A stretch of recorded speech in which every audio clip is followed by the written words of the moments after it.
Joséanne Desrosiers. Et si l'art devenait un allié en douleur chronique? 3, 2, 1, à vos pinceaux.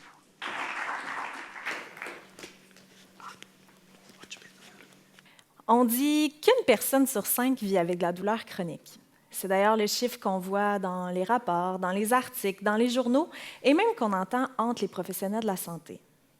Mais j'aimerais vous dire que ce n'est pas toujours vrai, même que c'est souvent faux. En fait, ce soir, si j'étais en mesure de m'adresser à un public, vous ici dans la salle, mais également à vous à la maison, auprès d'un public seulement formé de personnes âgées, ce serait plutôt une proportion de 1 personne sur 3 qui vit avec de la douleur chronique. Et si maintenant j'étais en mesure de m'adresser à un public seulement formé de personnes autochtones, cette proportion serait encore plus élevée, beaucoup plus élevée. Pourquoi?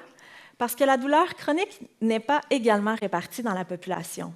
Et certains groupes, comme les personnes autochtones, sont touchés de façon disproportionnée par celle-ci. On estime même qu'à ce jour, les personnes autochtones seraient la population la plus touchée par la douleur chronique au Canada. Mais ce constat va beaucoup plus loin.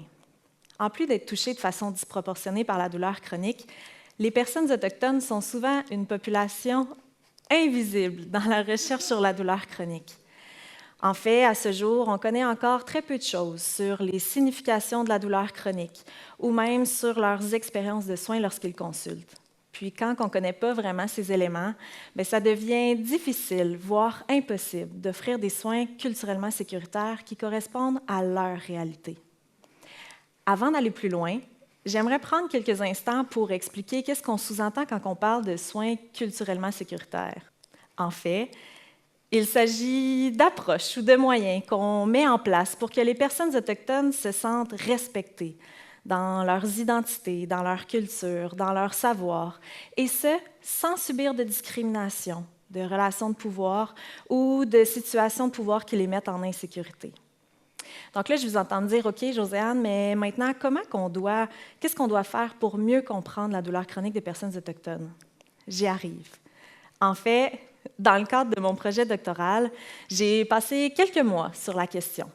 Bon, plutôt quelques années, avec de précieux partenaires que je salue ici ce soir. Bonsoir à toute la belle équipe du Centre d'amitié autochtone de Val-d'Or. Ensemble, on a décidé de faire les choses différemment. On a décidé d'emprunter un nouveau chemin. Donc, plutôt que de compléter des longs formulaires de questions ou encore de rencontrer les personnes pendant des entrevues classiques, on a décidé d'utiliser une approche novatrice. L'art. Oui, mesdames, messieurs, la peinture, rien de moins. Parce que l'art est ancré dans les savoirs et les intérêts de nos partenaires autochtones. Parce que l'art est une façon créative de communiquer autrement. Puis parce que l'art permet de créer un climat rassurant pour parler d'un sujet aussi intime que la douleur chronique. Ça m'amène donc à vous raconter une histoire, celle de personnes autochtones qui vivent avec la douleur chronique. Ça vous intéresse? 3, 2, 1, à vos pinceaux, je vous raconte tout ça. Mon histoire témoignera donc d'hommes et de femmes, Anishinaabe et Eyu. Ce soir, ils porteront le nom d'Oscar et de Cindy. Dans le cadre du projet, Oscar et Cindy ont peint des œuvres pour nous illustrer leur douleur chronique. Puis une fois qu'ils ont eu terminé, ils nous ont raconté ce que leurs œuvres signifiaient, ce que signifiait pour eux la douleur chronique.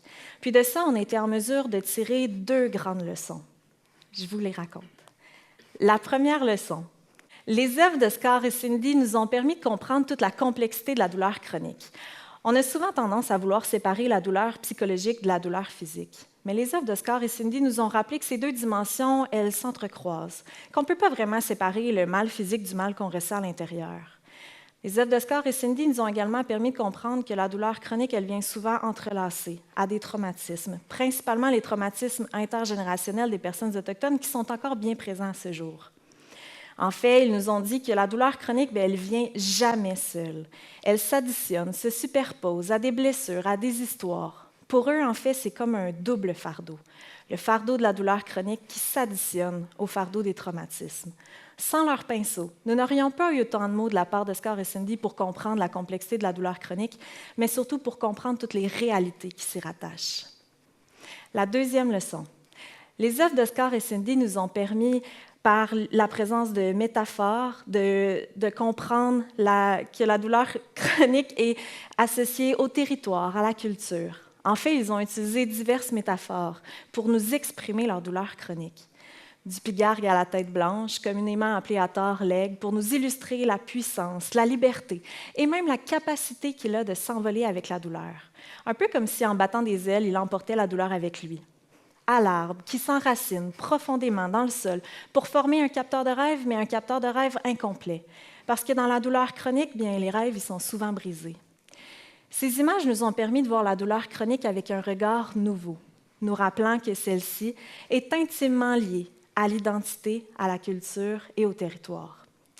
Je vous entends maintenant me dire, Josiane, c'est vraiment intéressant tout ça, mais qu'est-ce que moi je dois en retenir, comme personne qui vit avec la douleur chronique, comme professionnel de la santé, ou comme chercheur ou comme chercheuse? Premièrement, j'aimerais que vous reteniez que l'art est un puissant outil de communication. Dans le cadre du projet, l'art m'a permis de créer un premier lien de confiance avec Oscar et Cindy. Le projet a donc démontré que l'art permet de créer des ponts relationnels avec les personnes qui vivent avec la douleur chronique, les professionnels de la santé et la communauté de recherche. Deuxièmement, j'aimerais que vous reteniez que l'art peut être une source d'apaisement. Pour Oscar et Cindy qui vivent au quotidien avec la douleur chronique, peindre a été beaucoup plus qu'un témoignage ou un outil de collecte de données dans le cadre d'un projet de recherche. Ça a été un moment pour se déposer, pour se ressourcer. Le projet a démontré qu'au travers de cette activité créative, ils ont trouvé même un moment ludique pour parler d'un sujet pourtant lourd. Le projet a donc démontré que oui, l'art est un outil de communication, mais l'art peut également être une stratégie de gestion de la douleur chronique pour les personnes qui vivent avec cette maladie. Troisièmement, j'aimerais que vous reteniez que l'art est un langage universel. Pour Oscar et Cindy qui vivent au quotidien avec la douleur chronique, ils nous ont démontré en fait que l'art est accessible à toutes et à tous, qu'on n'a pas besoin d'être un artiste professionnel, ni même d'avoir un art-thérapeute à nos côtés pour utiliser l'art comme moyen d'expression. Le projet a démontré que l'art permet de contourner les mots, parfois difficiles à trouver, pour exprimer une expérience aussi complexe que la douleur chronique. Donc, en terminant, avant de vous quitter ce soir, et si on se permettait de voir les choses autrement? J'espère que l'histoire d'Oscar et Cindy vous aura permis de mieux comprendre que la douleur chronique, elle n'est pas également répartie dans la population, puis que les Autochtones sont touchés de façon disproportionnée par celle-ci. Que les outils qu'on utilise parfois en clinique ou même en recherche peuvent ne pas toujours être suffisants pour comprendre toute la complexité de la douleur chronique. Et que l'art peut être un puissant allié pour communiquer et pour tisser des liens avec les personnes. Alors, et si des pinceaux devenaient pour vous aussi un nouvel allié en douleur chronique? En terminant, ce soir, j'espère avoir réussi à vous convaincre que l'art permet d'explorer autrement que par des mots, les mots de la douleur chronique. Miigwech, merci, thank you.